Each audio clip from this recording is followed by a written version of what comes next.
नमस्कार दोस्तों, आप सभी का स्वागत है अंतर आत्मा को कपा देने वाली हॉरर कहानी में। आज मैं आप लोगों के साथ शेयर करने वाली हूँ हरियाणा की सच्ची घटित कहानी। ये जो भूतिया कहानी है यह हाल फिलहाल यानी कि 4 से 5 वर्ष पहले की घटना है। आज की जो स्टोरी है यह आपकी रूह कपा देगी। तो चलिए बिना देर किए इस कहानी को स्टार्ट करते हैं। हरियाणा के एक छोटे से गांव में तुलिका नाम की लड़की थी जिसका एज मात्र 18 साल का था और वह अपनी दादी के साथ रहती थी। उसके माता और पिता उसके बचपन में ही गुजर गए तो उसकी दादी ने उसकी परवरिश किया और दादी को हमेशा एक ही बात की चिंता खाती थी कि अगर मैं दुनिया छोड़ दूं तो मेरी बेटी के साथ क्या होगा। ये गांव वाले, ये समाज वाले उसको छोड़ेंगे नहीं, वह दर दर की ठोकर खाएगी, तो बेहतर है कि मैं इसकी शादी अगले साल तक कर दूं और अपना जीवा हलुक करूं। दादी जो थी वह अपनी बेटी से दूर नहीं होना चाहती थी, लेकिन ज्यादा बीमार रहने की वजह से उन्होंने यह फैसला लिया और लड़का देखना स्टार्ट कर दिया। तुलिका की दादी को एक लड़का पसंद आया। वह शहर में रहता था और रह के पढ़ाई करता था। उसकी कोई जॉब वगैरह नहीं थी, लेकिन वह अपने घर का इकलौता था। अच्छी प्रॉपर्टी थी। 3 बहनों का एक भाई था। लड़के का नाम कुंदन था और कुंदन की तीनों बहनों की शादी हो चुकी थी। सिर्फ और सिर्फ कुंदन बच गया था। तो तुलिका की दादी ने रिश्ता भेजा कुंदन के घर पे। तो कुंदन ने शादी करने से मना कर दिया और बोला कि मैं गांव की लड़की से शादी नहीं कर सकता। लेकिन कुंदन की माँ ने इस रिश्ते के लिए हाँ बोल दिया। उन्होंने अपने बेटे को समझाया और बोला कि देखो यह लड़की इकलौती है अपने घर की और इसके पास बहुत ज्यादा जमीन है जिसको बेचकर तुम राजा हो जाओगे। इसके माता पिता नहीं है, इसीलिए इसकी दादी परेशान है शादी के लिए। अगर माता पिता होते तो ये लोग तुमको नहीं पूछते। माँ ने जैसा कहा वैसा कुंदन ने किया। शादी का डेट निकला और शादी भी धूमधाम से हो गई। जैसे ही तुलिका अपने ससुराल पहुंची, पहले तो वह गांव में रही जहाँ पे उसका ससुराल था। उसके पति उसके साथ नहीं सोते थे, वे अलग रूम में सोते थे। तुलिका को यह बुद्धि समझ में नहीं आया। बाद में तुलिका अपने पति के साथ शहर लौटी तो उसको पता चला कि उसके पति का अफेयर कहीं और चल रहा है। तुलिका ने जब इस चीज को सुना तो उसको झटका लगा और कहीं कहीं पे उसने अपनी आंखों से देखा तुलिका और उसके पति के बीच में बिल्कुल भी नहीं बनती थी।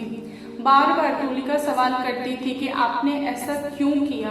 अगर आपकी गर्लफ्रेंड थी तो मुझसे शादी नहीं करते। तो पति ने जवाब दिया कि तू शादी लायक थी नहीं, मेरी माँ ने जबरदस्ती करा दिया। तू तो अनपढ़ है, गवार है, तू तो सिर्फ और सिर्फ 12th पढ़ी है, तू सिर्फ और सिर्फ घर में रहने लायक है। तो तू एक काम कर, घर में खाना बना और घर में पैक रह। बाहर निकलने के लिए, दुनिया देखने के लिए या फिर मेरी जिंदगी में इंटरफेयर मत कर, वरना मुझसे कोई बुरा नहीं होगा। तुलिका ने अपने पति से थोड़ा मोड़ा लड़ाई वगैरह किया, लेकिन कर भी क्या सकती थी। उसकी दादी बहुत बीमार रहती थी। कुछ महीनों बाद दादी दुनिया छोड़ दी। अब बेचारी अकेली हो गई। पति के सहारे ही जीना था। पति उसको मारता था, गाली देता था और उसको घर से बाहर भी निकाल देता था। फिर भी बेचारी अपने पति के चरणों में ही रहती थी, क्योंकि ज्यादा पढ़ी लिखी नहीं थी और जाती तो जाती कहाँ, किसके पास जाती। उसने गांव के अलावा कोई शहर नहीं देखा, कुछ भी नहीं देखा। वह सचमुच में एकदम से सीधी साधी लड़की थी। तुलिका के फेवर में सिर्फ और सिर्फ उसके ससुर थे। उसके ससुर ने उसको बेटी की तरह मानना स्टार्ट कर दिया और वह अपने बेटे को बोलते थे कि तू उसे मान या ना मान, वह लड़की इसी घर में रहेगी, चाहे जो कुछ भी हो जाए। तुझे रहना है बेटा तो इस घर में रह, नहीं रहना है तो घर छोड़ के चला जा। लड़का कुंदन अपने पिता के खिलाफ तो नहीं जा सकता, इसीलिए चुपचाप से उस औरत को बर्दाश्त करता था। अगर गर्लफ्रेंड से लड़ाई हो जाए तो घर पे आकर बीवी पे निकालता था गुस्सा, बाहर किसी से लड़ाई हो गई तो भी बीवी पे गुस्सा निकालता था। मतलब दुनिया में कुछ भी हो उसके साथ वह भड़ास घर पे ही निकालता था। इससे तुलिका बहुत परेशान रहती थी। उसकी शादी को पूरे 3 साल हो गए थे। वह अंदर ही अंदर घुट रही थी। वह चाह रही थी कि बाहर निकलूं और थोड़ा सा सांस लूं, लेकिन यह चीज संभव नहीं था। बेचारी तुलिका एकदम अकेले पड़ गई। ससुर से भी तो एक लिमिट में ही बात कर सकती है, अपनी मन की बातें किससे बोले, कोई दोस्त नहीं है, ननद की शादी हो चुकी है, सास से उतना नहीं बनता था क्योंकि सास हमेशा बेटे का फेवर करती थी। बेचारी ने डायरी लिखना स्टार्ट कर दिया। वह हर रोज खाना वाना बना के दिन में चली जाती थी ऊपर और इवनिंग में लौट के आती थी। छत पे बैठ कर 3 घंटा 4 घंटा वह अपने बारे में लिखती थी कि कैसे उसकी जिंदगी बदल गई और उसकी जिंदगी में क्या क्या चल रहा है। तुलिका हिंदी मीडियम से 12th थी, इसीलिए अपनी डायरी हिंदी में लिखती थी और उसने डायरी को ही दोस्त बना लिया था। हर रोज की कहानी लिखती थी और सबसे छुपा के रखती थी। मानो कि वह डायरी किसी के हाथ लग जाए तो उसकी जिंदगी की सारी पोलें खुल जाए। तुलिका डायरी के साथ साथ मूवी वगैरह भी देखती थी। जब भी वह मूवी देखती थी कोई रोमांटिक वगैरह, तो वह सोचती थी कि इस मूवी में जो रोमांस दिखाया जाता है क्या वह सचमुच में होता है। ऐसा तो नहीं हो सकता, मैंने कभी किसी को नहीं देखा। एक मेरी जिंदगी जो कि स्टार्टिंग से ही खराब चल रही है और एक मूवी की कैरेक्टर जो कि स्टार्टिंग में खराब है तो एंड में सब कुछ सही हो जाता है, मेरे साथ क्यों नहीं हो रहा है। भगवान सुनो, मुझे थोड़ी सी राहत दो, मुझ पे तरस खाओ, मुझ पे दया खाओ। बेचारी मन ही मन सोचती थी। उसका जो मन था ना वह अकेला था, मतलब उसके अंदर अकेलापन भर गया था। एक दिन की बात है, इवनिंग में बेचारी छत पे थी और गहरी सोच में डूबी हुई थी। उसके छत के सामने यानी द्वार पर थोड़ी दूरी पे हटकर एक बहुत भारी विशाल पेड़ था। वह उस पेड़ को देख रहे थे और मन ही मन सोच रही थी कि काश कोई ऐसा इंसान होता जो कि मुझे समझता, ना ही मेरा चेहरा देखता, ना ही मेरा हाइट देखता, ना ही मेरा कलर देखता। वह सिर्फ और सिर्फ मेरे मन को पढ़ता कि मैं कैसी हूँ, मैं चाहे जैसी भी हूँ, वह मुझे मेरी इसी रूप में अपनाता। बेचारी के अंदर बहुत दर्द भरा हुआ था और वह एक अच्छे आदमी की इमेजिन कर रही थी कि जो भी इंसान मेरी जिंदगी में होता मेरे पति से लाख गुना अच्छा दिखता। उसकी हाइट होती, उसकी बॉडी होती जैसे कि फिल्मों में हीरो की होते हैं। वह बहुत ही स्मार्ट होता, वह सिर्फ और सिर्फ मुझको देखता, किसी और को नहीं। तुलिका एक तरह का प्यार इमेजिन करने लगी थी। थोड़ी ही देर में तुलिका को एक आवाज सुनाई दिया। नीचे से सासू माँ चिल्ला रही थी कि अरे महारानी ऊपर ही रहोगी क्या, नीचे उतरो, खाना कौन बनाएगा, तुम्हारा बाप, आके बनाओ। बेचारी भागती हुई किचन में आई और किचन का काम करने लगी। काम कर लेने के बाद से, लोगों को खिला पिला लेने के बाद से वह अपने रूम में चली गई। तुलिका का एक छोटा सा रूम था जिसमें उसका पति कभी कभार आता था अगर उसका मूड हुआ किसी काम को लेके, लेकिन इन दोनों के बीच में कोई भी फिजिकल रिलेशन नहीं था। इन 3 सालों में नहीं हुआ क्योंकि कुंदन एक अलग से रूम में सोता था जो कि संभव नहीं था और यह बात पूरे घर वाले जानते थे, बट कुंदन को किसी ने कभी भी समझाया नहीं। तुलिका अपने कमरे में गई और सोने की कोशिश की, उसको नींद नहीं आ रहा था। वह बार बार उस इंसान को इमेजिन कर रही थी जो कि इस दुनिया में था ही नहीं। बेचारी सोचते सोचते सो गई।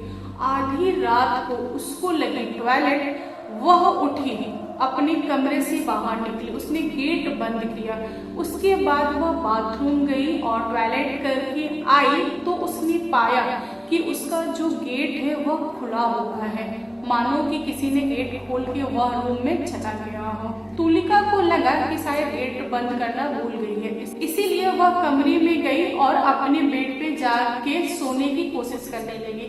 उसको महसूस हो रहा था कि कोई उसके अगल बगल में सोया है, किसी की मौजूदगी थी उस कमरे में जो कि तुलिका महसूस कर रही थी, लेकिन उसे कोई दिखाई नहीं दिया।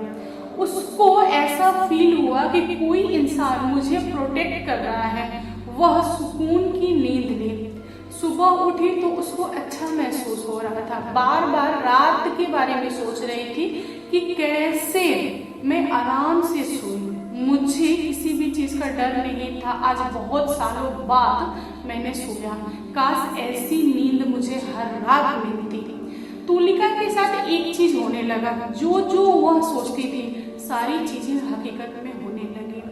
तुलिका को आभास नहीं था कि उसके पीछे कोई लग गया था, लेकिन जो भी लगा था बहुत ही खतरनाक लेवल का था। तुलिका हर रोज की तरह रात में टॉयलेट करने के लिए उठी और गेट बंद की और चली गई बाथरूम में। बाथरूम में जाने के बाद से उसने बाथरूम का गेट बंद किया। उसको लगा कि कोई है जो बाथरूम का गेट खोला है और बाथरूम के अंदर आ गया है। वह सकबगा गई। उसको लगा कि किसी के सामने मैं टॉयलेट कैसे कर सकती हूँ। वह डर के मारे लगी पूछने की कौन है, कौन है, कौन अंदर आया है। इसके इतना ही बोलने पर जो बाथरूम की लाइट थी वह जलने लगी, बंद होने लगी, जलने लगी, बंद होने लगी।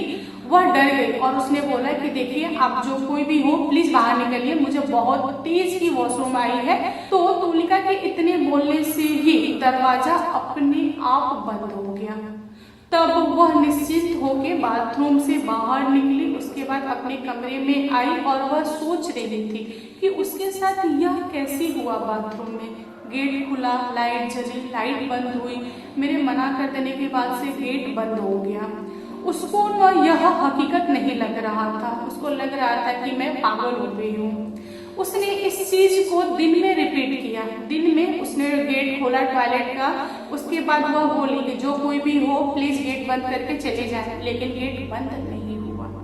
दिन में उसने बहुत कुछ ट्राई किया लेकिन कुछ भी नहीं हुआ। वह निराश हो गई। उसने सोचा कि यह सारी चीजें मैं इमेजिन कर रही हूँ, एक्चुअल में घटित नहीं हो रही है। लेकिन यह घटना सच में घटित हो रही थी केवल और केवल रात में। रात जैसे ही हुआ वह लड़की हर रोज की तरह टॉयलेट गई और उसके मन में पता नहीं क्या आया कि उसने सोचा कि चलो एक बार और ट्राई करते हैं, देखते हैं अगर कोई इंसान मेरे पीछे आया है बाथरूम में तो मेरे मना करने के बाद वह गेट खोल के तो जाएगा ही। जैसे उसने सोचा वैसे ही उस लड़की ने किया। तुलिका ने बाथरूम के गेट की सिटकली अंदर से बंद किया और बाथरूम में बैठने से पहले उसने बोला कि देखिए आप जो कोई भी हैं इस बाथरूम में प्लीज आप बाहर चले जाइए, मुझे शर्म आ रही है। तभी तुलिका ने महसूस किया कि सिटकली नीचे हो रही है। गेट खुला और वह इंसान निकल गया। उसके बाद से गेट बंद हो गया। फिर तुलिका बाथरूम से बाहर निकली और अपने रूम में आ गई और बहुत ही ज्यादा खुश हो गई, अंदर ही अंदर खुश हो रही थी। और उसने बोला कि आप जो कोई भी हो प्लीज मुझे डराया मत कीजिए, आप मेरे सामने आइए, मुझे आपसे बात करनी है। उसके इतनी ही बोलने मात्र से एक परछाई दिखाई दी। वह और खुश हो गई। वह बिल्कुल भी नहीं डरी उस परछाई से। उसने बोला कि देखिए मैं समझ सकती हूँ कि कोई ना कोई इस कमरे में है और आपकी परछाई दिख रही है, प्लीज आप सामने आइए। मैं आपको सच में देखना चाहती हूँ, मैं आपको टच करना चाहती हूँ, मैं अनुभव करना चाहती हूँ कि क्या मेरे साथ कोई मजाक हो रहा है या हकीकत है। बेचारी ने जैसी ख्वाहिश रखी वैसा का वैसा हुआ। वह परछाई थोड़े ही देर में इंसान में बदल गई और वह इंसान सामने खड़ा था। बेचारी देखी तो इसका मुंह खुला का खुला रह गया। तुलिका ने जिस तरह का इंसान इमेजिन किया था वह इंसान सामने था और यह खुश होकर उछलने लगी पूछने कि आप कौन है, कहाँ से आए हैं, मुझे कैसे फॉलो कर रहे थे, मैं बहुत दिनों से आपको नोटिस कर रही थी, आप इतने दिन छुपे हुए क्यों थे। इतने सारे सवाल सुनकर वह इंसान हंसने लगा और बोला कि मैं तुम्हारी मर्जी का इंतजार कर रहा था। मुझे लगा कि तुम आज नहीं तो कल मुझे बोलोगी बाहर आने के लिए, इसीलिए रुका हुआ था। अगर तुम पहले बोल देती तो मैं आ जाता। यहाँ पर तुलिका का सवाल था कि क्या मैं जो बोलूंगी वो सब करोगे क्या। उसने बोला कि हाँ। तुलिका की और उस इंसान की दोस्ती हो गई। ये दोनों साथ में रहते थे। तुलिका पूरा दिन घर का काम करती थी और वह इंसान गायब हो जाता था। रात में वह इंसान तुलिका से मिलने लगा और इन दोनों की बातें बहुत होती थी, खूब बातें होती थी। दिन भर की जो भी बातें रहती थी तुलिका उस इंसान को बताती थी। यह सिलसिला काफी लंबा चला। एक दिन तुलिका की सास ने इन दोनों की बातें सुन ली। अब तुलिका की सास को झटका लगा कि अरे मेरी बहू किससे बात कर रही है, कहीं इसका अफेयर किसी और मर्द के साथ तो नहीं चल रहा ना। उसने अपने बेटे को बोला। बेटा जो था वह खुद बोल तो खिलाता ही था बाहर, लेकिन उसको पसंद नहीं था कि उसकी बीवी किसी और से बात करे, इसीलिए माँ और बेटे दोनों उसके पीछे पड़ गए। तुलिका की सास और पति दोनों ने एक प्लान बनाया कि तुलिका जिससे भी बात करती है उसकी फोटो निकाल लेंगे या फिर उस इंसान को रंगे हाथ पकड़ेंगे तो पापा जो है वह मना नहीं करेंगे मुझे तलाक देने से। अब क्या, तुलिका से शादी हो गई है, उसकी सारी प्रॉपर्टी मेरे नाम हो गई है, तो मैं उससे पीछा छुड़ा लूंगा। इन दोनों का जो प्लान था इनके हिसाब से तो सुपर था, लेकिन समस्या यहाँ हो गई कि तुलिका किससे बात कर रही है इन दोनों को समझ में नहीं आया। इन लोगों को कोई दिखाई नहीं दिया। प्लान पे फिर गया पानी। अब पति अपनी बीवी को बहुत मारा एक दिन और पूछा कि तू रात में किससे बात करती, सच सच बता। फिर तुलिका ने सब कुछ सच सच बताया कि देखिए मेरे साथ ऐसे ऐसे घटना घटित हुई है। पति हंसने लगा और बोला कि यह लड़की पागल हो गई है, इसको पागल खाना भेजो। कोई इंसान नहीं है, यह खुद में बड़बड़ा रही है, इतने साल अकेले रही है ना, इसकी वजह से यह चीजें हो रही है। घर वालों ने तो मजाक उड़ा दिया, बेचारी बहुत दुखी थी। रात में उसने अपने फ्रेंड को बोला कि तुम सबके सामने आओ, ऐसा नहीं चलेगा, मेरे घर वाले मेरा मजाक उड़ा रहे हैं, मुझे पसंद नहीं। फिर उस इंसान ने बोला तुलिका को कि देखो तुलिका यह पॉसिबल नहीं है, यहाँ पर मैं सिर्फ और सिर्फ तुम्हारे लिए आया हूँ, मैं तुमसे प्यार करता हूँ और मैं इंतजार कर रहा हूँ तुम्हारी मर्जी का। जिस दिन तुम बोल दोगी कि मुझे ले चलो यहाँ से, मैं उस दिन तुम्हें लेके चला जाऊंगा। मैं उन लोगों के लिए थोड़ी ना आया हूँ। तुम इस घर में जिस दिन तक पड़ी रहोगी मैं भी यहीं पे पड़ा रहूंगा। मैं तुम्हारी मर्जी का इंतजार कर रहा हूँ, तुम प्लीज मुझे हाँ बोलो। तुलिका को झटका लगा। तुलिका बोली कि यह संभव नहीं है, मेरे दादी ने कुछ संस्कार दिए हैं मुझे, पति एक ही होता है और शादी हुई है मेरी उससे, तो मैं उसी के साथ रहूंगी, चाहे वह इंसान मुझे अपनाए या ना अपनाए। तुम मेरे दोस्त हो, तुम्हारे दिल दिमाग में यह सारी चीजें कहाँ से आई? वह इंसान थोड़ा दुखी हुआ और वह तुरंत उठ के चला गया। तुलिका के अंदर भी थोड़ा दर्द हुआ उस इंसान को लेकर जो हर रोज रात उससे मिलता था। मिलने के बावजूद भी उस इंसान ने कभी तुलिका को टच नहीं किया था। वह मर्जी का इंतजार कर रहा था कि तुलिका खुद मुझे सौंपे अपना शरीर, अपना मन। ऑलरेडी इन दोनों का मन मिला हुआ था, बस शरीर की बातें थी, लेकिन तुलिका ने इन सारी चीजों को मना कर दिया। फिर अगला दिन कैसो कैसो कटा। रात में तुलिका अपने दोस्त का इंतजार कर रही थी कि वह इंसान आएगा, बट वह आया नहीं। तुलिका बहुत ही उदास थी। वह 1-1.5 सप्ताह उस इंसान का वेट की, लेकिन वह इंसान आया नहीं। इधर इसका भी मूड चिड़चिड़ा हो चुका था। पति कुछ बोलता था तो लड़ जाती थी, बोलती थी कि तुम्हारी वजह से ये सारी चीजें हो रही हैं। एक दोस्त पाया था मैंने, उसको भी मैंने खो दिया।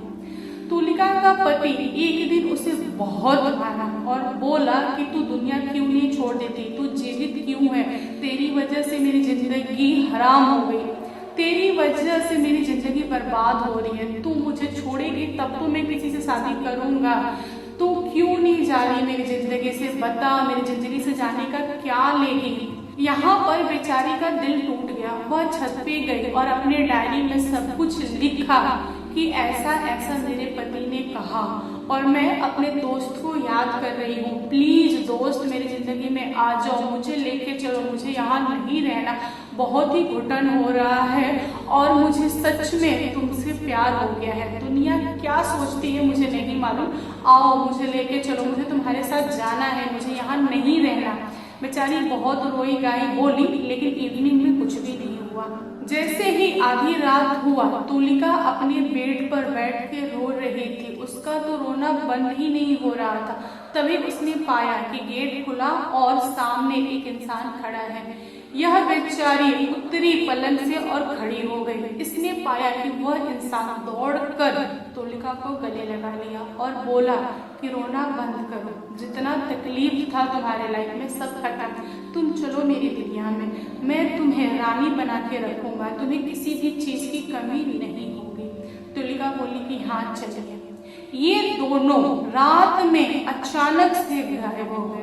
तुलिका कहाँ गई किसी को कुछ भी खबर नहीं। फिर सुबह हुआ और कुंदन की माँ और कुंदन के पापा तुलिका के रूम में गए तो उन लोगों ने पाया कि तुलिका नहीं है।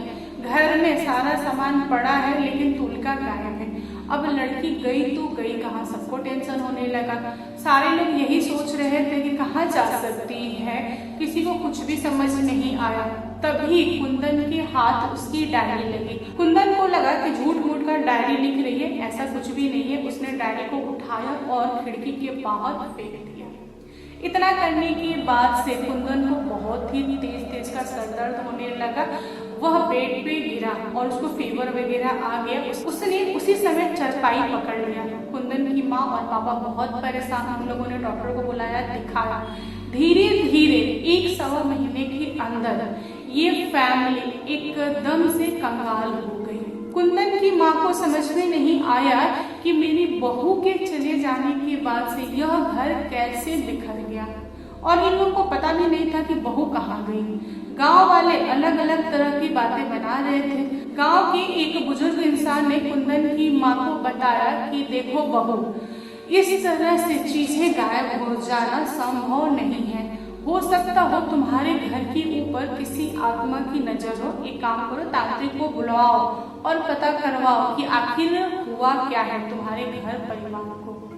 जैसा उस बुजुर्ग इंसान ने बोला, कुंदन की माँ ने वैसा ही किया। जैसे ही घर में तांत्रिक आया, वह समझ गया कि घर में क्या क्या हुआ है। उसने पूछा कि आप लोगों ने किसी का कुछ बिगाड़ा है क्या, किसी के साथ बुरा किया है क्या। कुंदन की माँ रोई और बोली कि नहीं, कभी नहीं, हमने तो कभी किसी का बिगाड़ा नहीं है, कुछ भी नहीं बिगाड़ा है, कभी किसी के बारे में बुरा तो हम सोचते ही नहीं है, बुरा क्या करेंगे। तब तांत्रिक बोला कि नहीं, आप लोग झूठ बोल रहे हैं, आप लोगों ने किसी का दिल दुखाया है और उसी की सजा है। फिर तांत्रिक ने धीरे धीरे एक एक करके सवाल पूछा और पूछा कि आपकी बहू तुलिका कहाँ है। घर वालों ने बताया कि वह अचानक गायब हो गई। तांत्रिक ने मंत्र वगैरह पढ़े और उसने सारी चीजों का अंदाजा लगाया और बताया कि नहीं, आपकी बहू गायब नहीं हुई है, आपकी बहू खुद अपनी मर्जी से जिन आत्मा के साथ गई है। तांत्रिक ने इस बुद्धि को सुलझाया और बताया कि आप लोगों ने अपनी बहू को परेशान किया, बहू ने जिन को इनवाइट किया, जिन लेके गया है अपनी दुनिया में, आपकी बहू रिटर्न नहीं आ सकती और जिन बहुत ही गुस्से में है। आप लोगों ने तुलिका के साथ बहुत ही गंदा किया था, इसीलिए जिन गुस्सा के आप लोग की जिंदगी बर्बाद कर दिया। आपका बेटा कभी भी सही नहीं हो पाएगा और आप लोग सड़क पे आ जाएंगे, आप लोग भोजन के लिए तरसेंगे। आप लोगों ने इतनी बड़ी गलती कैसे कर दी। देखिए, अगर बुरा जिन होता तो मैं कुछ करता नहीं, लेकिन अच्छा वाला जिन है और वह गुस्सा गया है तो उसके गुस्से का सामना मैं नहीं कर पाऊंगा। आप किसी और तांत्रिक को बुला लीजिए, मुझे माफ कीजिए। यह कहकर वह तांत्रिक चला गया और तांत्रिक ने जैसे जैसे स्टेटमेंट दिए थे कुंदन की माँ को और पापा को, हूबहू वैसे ही घटना घटित हुई। यह बात पूरे गांव में चर्चा का विषय हो गया। यह चीज किसी से छुपी नहीं रही। जैसा इन लोगों ने किया वैसा इन लोगों ने भरा। तो दोस्तों, इस पे आप लोगों का क्या कहना है कमेंट करके बताइएगा। कहानी पसंद आए तो प्लीज लाइक एंड शेयर कीजिएगा और मेरे चैनल पे न्यू आए हो तो चैनल को सब्सक्राइब करना। Thank you, bye bye.